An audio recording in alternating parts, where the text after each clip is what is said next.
Isang uri ng maliit na snail o suso ang kuskusiling. Karaniwan itong naninirahan sa mga palayan, ilog o lawa.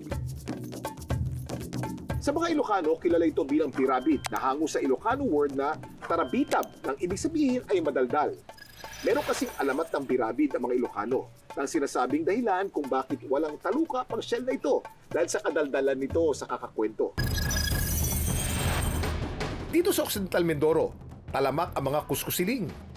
Mga bata pa po kasi kami, lagi po kami nasa lake ngayon. So kami mga bata, syempre curious. So pinupulot namin, pinaglalaroan po namin siya. Nakakadiri po kasi dun sa likidong lumalabas sa kanya, yung laway niya, malapot po kasi siya.